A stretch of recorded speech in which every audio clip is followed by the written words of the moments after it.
வந்தே மாதரம் ஏன் மின் கட்டணம் உயர்கிறது அப்படிங்கிறதுக்கு ஒரு உதாரணம். இதான் ஒரு காரணம். மின்வாரிய தலைவர் ஜே ராதாகிருஷ்ணன் ஐஏஎஸ் என்ன சொல்லியிருக்காருன்னா, கடந்த 2 வாரங்களுக்கு மேலாக இந்த குழுக்கள் நடத்திய ஆய்வில் 700 புதை மின்தட சேதங்கள் உள்பட 3000க்கும் மேற்பட்ட மின் விபத்துகள் ஏற்படும் பகுதிகள் கண்டறியப்பட்டன. இந்த பூமிக்கடியில் புதை மின்தடம் 700 ரொம்ப டேமேஜ் ஆகிருக்கான். எப்படி டேமேஜ் ஆகிருக்கும்? மழைநீர் வடிகால் கால்வாய் தோன்றாங்கல்ல, அவங்க வந்து பொக்லைனை வச்சு சரக்கு மாட்டி தோண்டிக்கிட்டு இருக்கான். 700 புதை எவ்வளோ டேமேஜ் ஆச்சு, எவ்வளோ பணம் செலவாயிருக்கும்? நம்ம 10 ரூபா பொருளை 100 ரூபாய்க்கு தான் வாங்குவோம் திராவிட மாடலில். அதே மாதிரி இப்போ 10 ரூபாய்க்கு டேமேஜ் ஆகிருக்கும், இன்னும் 30 ரூபாய்க்கு 100 ரூபாய்க்கு கணக்காட்டுவாங்க. பயங்கரமாக விளையாடிக்கிட்டு இருக்காங்க. கரண்ட்டு திருடுறாங்க. நான் புகார் கொடுத்தேன்.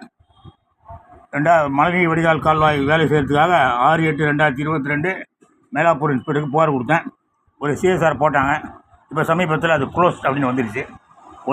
கொள்ள மழைநீர் வடிகால் கொள்ளை, கரண்ட்டு திருட்டு, அந்த கேபிள் ஃபால்ட்டு, கேபிள் டேமேஜ் ஆகுது.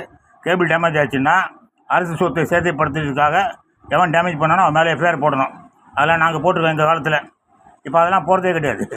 திராவிட மாடல் ஆட்சியில் அதெல்லாம் கிடையவே கிடையாது. வேறு என்னத்தை சொல்கிறது? அந்த கேஸ் போட்டால், மழைநீர் வடிகால் கால்வாய் கேஸ் போட்டால் ஹைகோர்ட்டில் எடுக்கவே மாட்டாங்க. அதெல்லாம் முடியாது. 6 வருஷம் ஆகிப்போச்சு. இப்போ 19 அக்டோபர் மாதத்தில் ஆண்டு விழா கொண்டாட வேண்டியது தான். வேறு வழி கிடையாது. ஜெயஹிந்த்.